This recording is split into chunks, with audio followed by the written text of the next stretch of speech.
নমস্কার বন্ধুরা, welcome back to my channel the fool. আমি শুক্লা। আশা করছি আপনারা সবাই খুব ভালো আছেন এবং সবাই নিজেদের জীবনে ভালো কিছু করার চেষ্টা করছেন। আজকে আরেকটি নতুন রিডিং নিয়ে আমি এসেছি। আজকেও কার্ড সফল করে দুটো কার্ড নেব এবং কার্ড দেখে আমি এই রিডিংয়ের টপিক ঠিক করব। এটিও একটি টাইমলেস এবং জেনারেল রিডিং হবে। যে কেউ যে কোনো সময় আমার এই রিডিংটি দেখতে পারেন। তো চলুন মা সরস্বতীর নাম নিয়ে শুরু করি।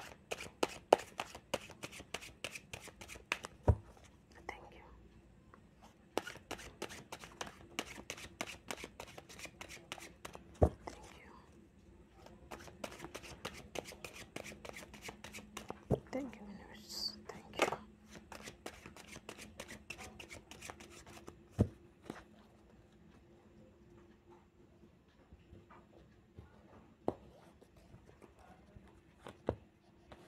Five of Pentacles. পরের কার্ড এসেছে ফাইভ অফ শর্টস। এর সাপোর্টিংয়ে কী কার্ড আসে দেখি।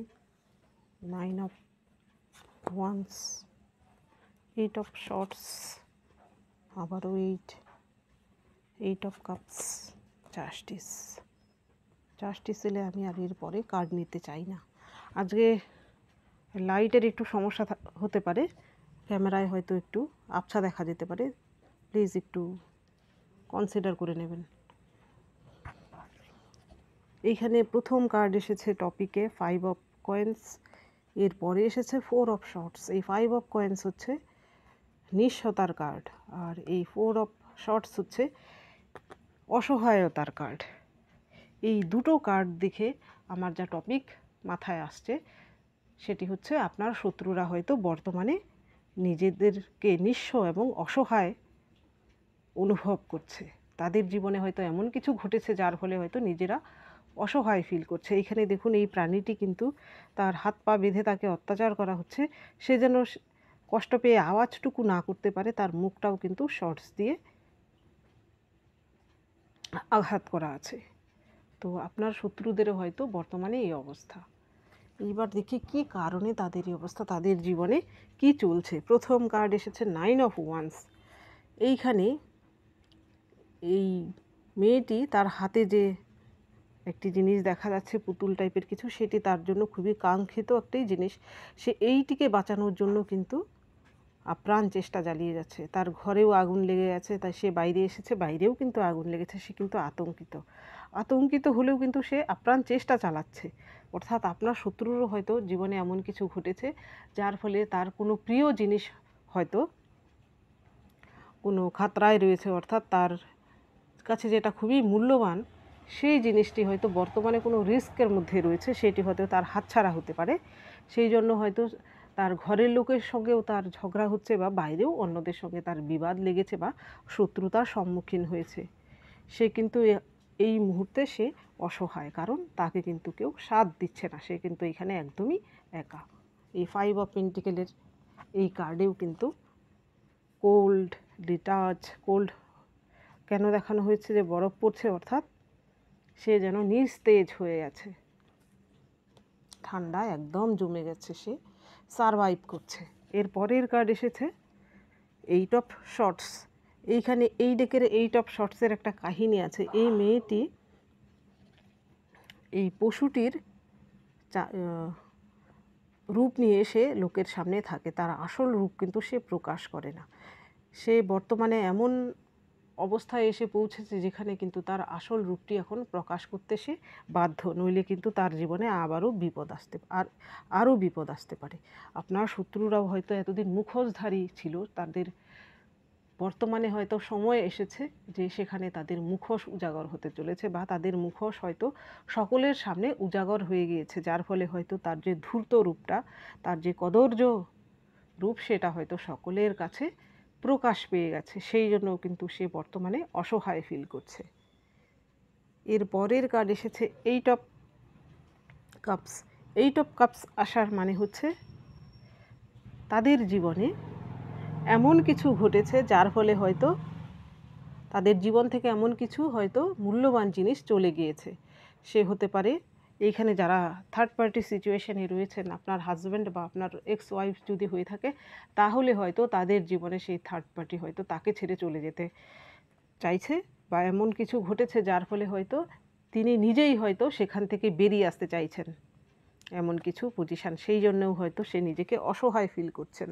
এর পরের যে কার্ড এসেছে জাস্টিস, এইখানে জাস্টিস তো আসারই ছিল। সেই ব্যক্তিটি একসময় আপনার সঙ্গে ইনজাস্টিস করেছিল, আপনাকে কাঁদিয়েছিল, আপনাকে কষ্ট দিয়েছিল, সেই ব্যক্তিটি বর্তমানে কিন্তু তার কুকর্মের ফল সে পাচ্ছে।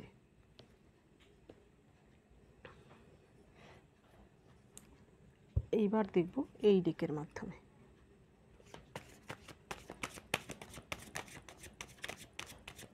এই দেখুন টাওয়ার কার্ড আসতে চাইছিল, নিলাম না, যদিও সফল হয়নি বলে।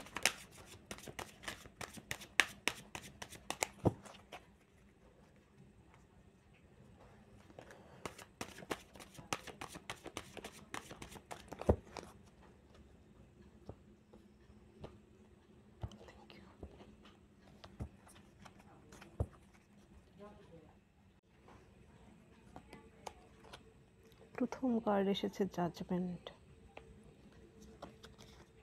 টাওয়ার,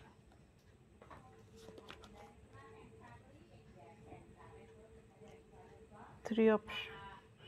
জাজমেন্ট কার্ডটাকে এই কার্ডটা দিয়ে ঢেকে রাখলাম, কারণ ইউটিউবের রেস্ট্রিকশান চলে আসে। এর পরের কার্ড এসেছে five of swords, five of once.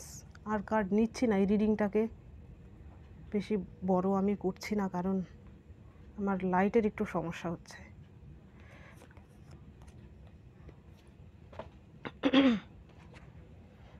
এইখানে প্রথম কার্ড এসেছিল জাজমেন্ট। সেই ব্যক্তিটি যার জীবনে আপনার যে শত্রু, তার জীবনে এইরকম নিঃস্ব এবং অসহায় অবস্থার মেন কারণই হচ্ছে সে ইনজাস্টিস করেছিল। আপনি হয়তো আশা ছেড়ে দিয়েছিলেন, আপনার জীবনে এমন কিছু ঘটিয়েছিল সে, আপনি হয়তো ঈশ্বরের কাছে সঁপে দিয়েছিলেন, আপনি নিজে হয়তো আশাহত হয়েছিলেন যে কেন তার বিচার হচ্ছে না, কিন্তু না, তার বিচার কিন্তু বর্তমানে হচ্ছে।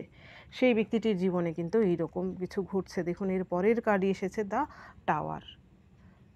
সে পাপের টাওয়ার তৈরি করেছিল, সে অসৎ কিছু করেছিল, যার ফলে কিন্তু ঈশ্বরের কোপ কিন্তু তার উপর পড়েছে। বর্তমানে তার এই অবস্থার জন্য সে নিজেই দেয়, আর কেউ কিন্তু দায়ী নয়। দায়ী হচ্ছে তার কৃত কর্ম, তার পাপ কর্ম, কুকর্ম।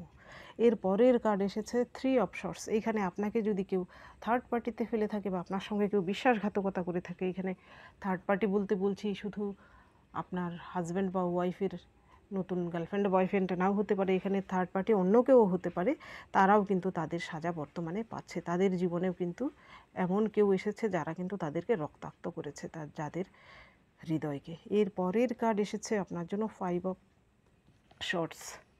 এখানে ফাইভ অফ শর্টস আসার মানে আপনার শত্রু আগে হয়তো নিজেকে সে খুব বলবান বুদ্ধিমান ভাবত, কিন্তু বর্তমানে তার এইরকম অসহায় অবস্থা, সে এমন সিচুয়েশানে ফেসেছে যার ফলে কিন্তু সে নিজেকে অসহায় ফিল করছে। সে আগে আপনাকে হয়তো এমন সিচুয়েশানে ফেলেছিল, বর্তমানে সে নিজে এমন অসহায় সিচুয়েশানে পড়েছে। এখানে পরের কার্ড এসেছে ফাইভ অফ ওয়ান্স।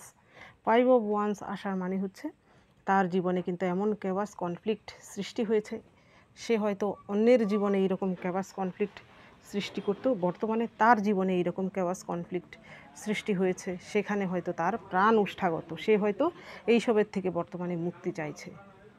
এর পরের কার্ড এসেছে four of cups. Four of cups আসার মানে হচ্ছে সেই ব্যক্তিটি আপনার সঙ্গে যদি হৃদয় ঘটিত কোনো কারণে কেউ আপনার সঙ্গে বিশ্বাসঘাতকতা করে থাকে বা আপনাকে কষ্ট দিয়ে থাকে, তাহলে সেও কিন্তু তার কৃতকর্মের ফল পাচ্ছে। সে কিন্তু এমন সিচুয়েশানে ফেসেছে, অন্য কোনো সম্পর্কে যদি চলে গিয়ে থাকে আপনাকে ফেলে, সেই সম্পর্কেও এমন সিচুয়েশানে পড়েছে, সে কিন্তু নিজেও কনফিউজড বর্তমানে যে সেই ব্যক্তিটি তাকে ভালোবাসে কি না, সে কিন্তু বুঝতে পারছে না। সে কিন্তু হয়তো আপনার জন্য এখনও কাতরাচ্ছে, কারণ আপনি পিওর ছিলেন, আপনার ভালোবাসা খাঁটি ছিল, আপনি তাকে 100% দিয়েছিলেন। বর্তমানে হয়তো সে আপনার জন্য আফসোস করছে। তো বন্ধুরা, এটা ছিল একটা ছোট্ট রিডিং। যদি ভালো লেগে থাকে তাহলে প্লিজ লাইক করুন, শেয়ার করুন এবং সাবস্ক্রাইব করুন আমার চ্যানেলটিকে। আজকের জন্য এতটুকুই, দেখা হচ্ছে পরবর্তী ভিডিওতে। Thank you for watching me.